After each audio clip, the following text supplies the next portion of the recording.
Why are native plants important? Their competition for limited resources has resulted in numerous adaptations and biodiversity.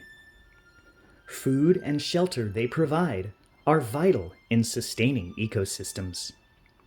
Certain phytochemicals they produce have been used in traditional medicine since time immemorial. In Southern California, United States, a few native plant habitats survive despite reduction by modern human development. These fragile, havenous ecosystems are often classified by the type of indigenous vegetation growing there. Occurring below 5,000 feet, the foothills of mountainous biomes host chaparral inhabitants, such as vine-like Cacaela cordifolia, bearing red blossoms arranged in a racemose panicle. Areodictyon perryi is another chaparral inhabitant, which can also grow at higher elevations. With attractive, sweeping cymose panicles of purple and white flowers, they tend to thrive in areas recently disturbed by fallen rocks or fires. Natural wildfires are an important part of a healthy chaparral ecosystem, and the golden hue cast by racemose panicle inflorescences of Erendophyria chrysantha often suggest the population germinated in wake of flames. Heteromelis arbitifolia is a widespread chaparral and coastal denizen. Their racemose panicles of small but numerous, rich, white flowers mature into familiar fruits. Some contend toxicity, yet others place them in First Nations traditional diet. The enticing aroma of mostly western-growing Malosma laurina is enveloping. Their red stems and green leaves pleasantly contrast the yellow-white florets of blooming racemose panicles. Underground lignotuberous organs facilitate new growth after damage.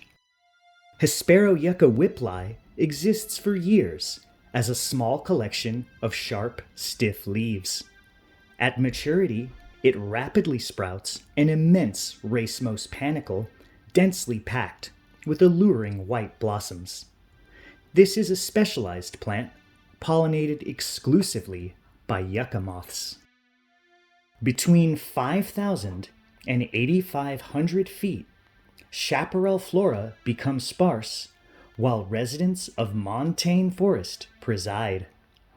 Leptosiphon floribundus is a diminutive perennial herb with glorious cyme inflorescences shimmering below taller neighbors. Rosa woodsii spends the harsher seasons as leafless, upright branches armed with a populace of formidable thorns. Spring and summer bring regrowth, and magnificent, fragrant pink blossoms emerge in solitary or cymose-corymb inflorescences. First Nations utilized the iconic Eschscholzia californica as food and medicine. This montane forest resident can occur in a myriad of other ecoregions. Their cyme inflorescences include elegant yellow blooms, but can otherwise be orange or red. Chrysolepis sempervirens is a montane forest inhabitant whose strange and hypnotic racemose catkin inflorescences are covered in tiny green flowers. First Nations people, in competition with birds and small mammals, vied for access to their edible seeds. In Southern California, Veratrum californicum is limited, while occurring widely elsewhere. During summer, large racemose panicles of green and white blossoms are delightfully displayed. It is known as both poisonous and medicinal. Downward-facing red flowers of Penstemon rostriflorus indicate their racemose panicles are well suited for pollination by hummingbirds. Summer arrays of this perennial herb stand marvelously stout against the elevated scenery.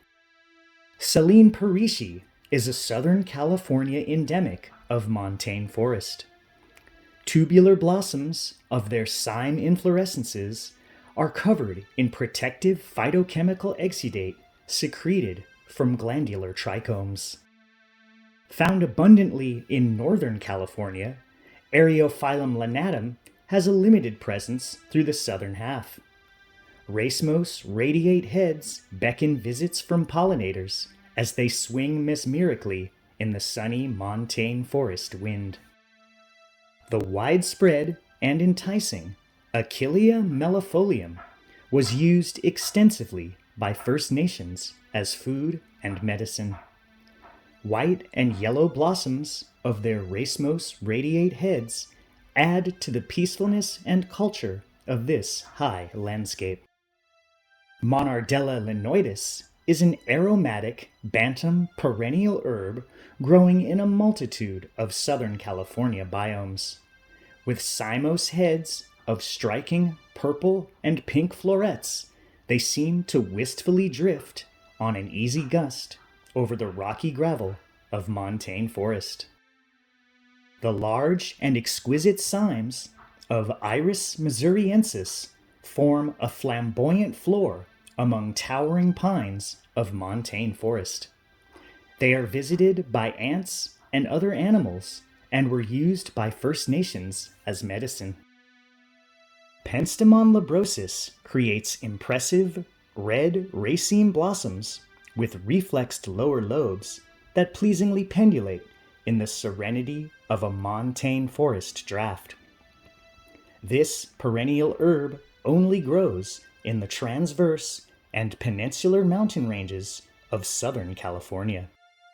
The dazzling racemes of Scutellaria cyphocampyloides provide a ground cover of elfin purple amidst overstory counterparts.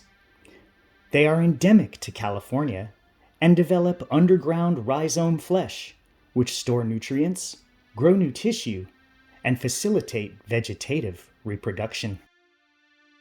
Lupinus albifrons is far-reaching in California and naturally bides in mountains and an assortment of other plant communities. Their stature can be large or small, but at any size employ stunning racemes of purple, yellow, and white. Though small and ephemeral, the California endemic Saltugillia splendens parade pink and purple cyme inflorescences which gleam in splendor amidst a grandiose backdrop of montane forest tranquility. These and thousands of other Southern California native plant species need our help to create a more harmonious world. Every living organism on Earth is dependent on services native plants provide. Without added protection, we further propel our current era of ecological decline. What can we do in everyday life to help native plants and in turn ourselves? Help restore urban settings by planting local natives at your home and business. Protect natural areas by treating them with the esteem and respect they deserve. It is up to us to ensure our world's natural heritage remains more than just a glimpse.